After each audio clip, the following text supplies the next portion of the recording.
எங்கள் இசையரசர் டிஎம்எஸ் அவர்கள் பொன்விழா கடந்து பவள விழா நெருங்கும் காலத்தில் வாழ்ந்து கொண்டிருக்கின்றார். அவருக்கு பல சோதனைகள் வந்தன. அவர் உடலுக்கு சோதனை வந்தது, உள்ளத்துக்கு சோதனை வந்தது.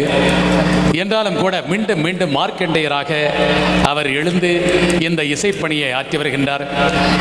அவரை இத்தனை 1000 மைல்கள் கடந்து அழைத்து வந்திருக்கின்றோமே, அவரை சிரமப்படுத்தக்கூடாது, கொஞ்சம் அவருக்கு ஓய்வு கொடுத்து அவர் முன்னிலையில் இந்த பாடல்கள் ஒலிக்க, அவருடைய பிள்ளைகள் பாட, எங்கள் இசையரசி பாட அவரும் சேர்ந்து ரசிக்க வேண்டும் என்று விரும்பினாலும் கூட அந்த மார்க்கண்டேயர் இல்லை.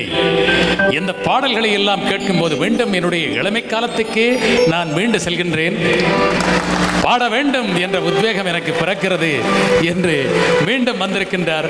ஆகவே வசந்த மாளிகை என்ற திரைப்படத்தில் அவருக்கு புகழ் தேடி தந்த ஜோடிக்குரல் பாடல் மயக்கம் என்ன, இந்த மௌனம் என்ன, மணி மாளிகை தான் கண்ணே. பாடுவோர் பாடினால் ஆடத் தோன்றும்.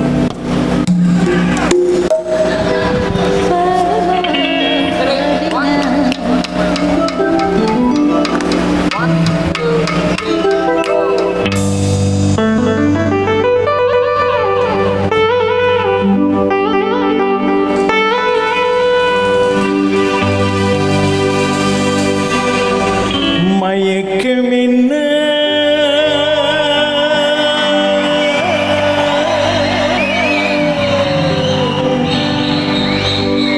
இந்த மௌனம் என்ன, மணி மாளிகை தான் கண்ணே.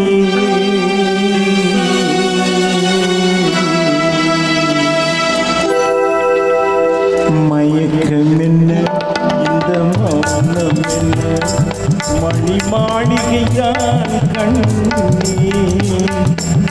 தயக்கம் என்ன, இந்த தலனம் என்ன, அன்புக்கு அணிகின்றான் கற்பனையில் வரும் கதைகளிலே நான் கேட்டதுண்டு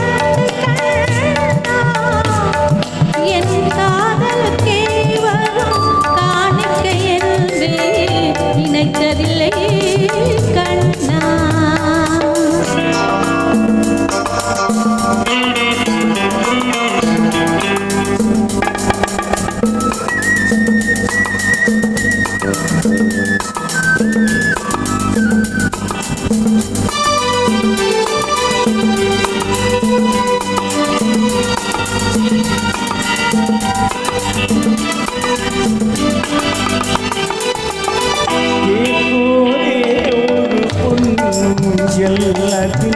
தேவதை போலே நீயாட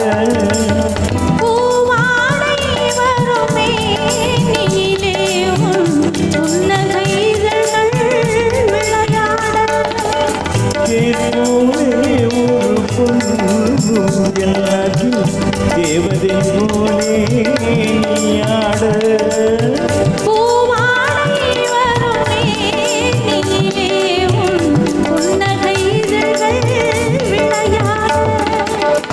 காக்காதம் என திரிந்த கூந்தல் கண்ணத்தின் மீதே கோலமிட கைவளையும் மைவிழியும் கட்டி அணைத்து கவி பாட மயக்கம் என்ன, மௌனம் என்ன, மணி மாளிகைதான் கண்ணே.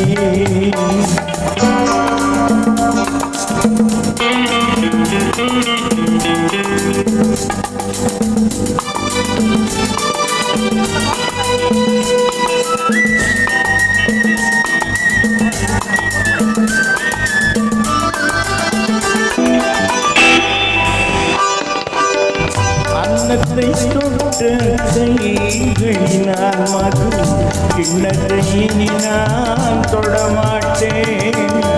கன்னத்தில் இருக்கும் கிண்ணத்தை எடுத்து மது வருந்தாமல் விடமாட்டேன். உன்னை அல்லால் ஒரு பெண்ணை இனி நான் உள்ளத்தினாலும் தொடமா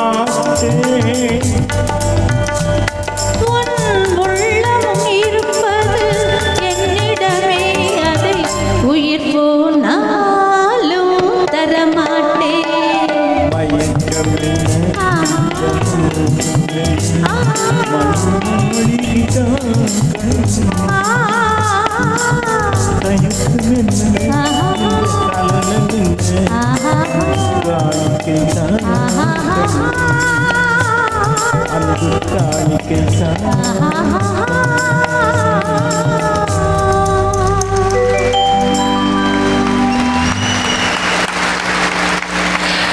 வெள்ளி விழா கண்ட படம். இந்த பாடலை அவர்கள் இருவரும் பாடும்போது நீங்கள் ஒன்றை அவதானித்திருக்கலாம். டிஎம்எஸ் அவர்களின் முகத்தில் எவ்வளவு பாவம், நடிப்பு, குரலில் மட்டுமல்ல முகத்திலே.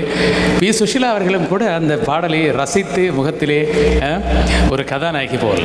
உண்மையில் இந்த பின்னணி பாடகர்கள் தங்கள் குரலில் எத்தனை கற்பனை செய்து பாவத்தை வெளிப்படுத்த நடிக்கின்றார்களோ பிறகுதான் நடிகரும் நடிகையும் அதனை உணர்ந்து நடிக்கின்றார்கள்.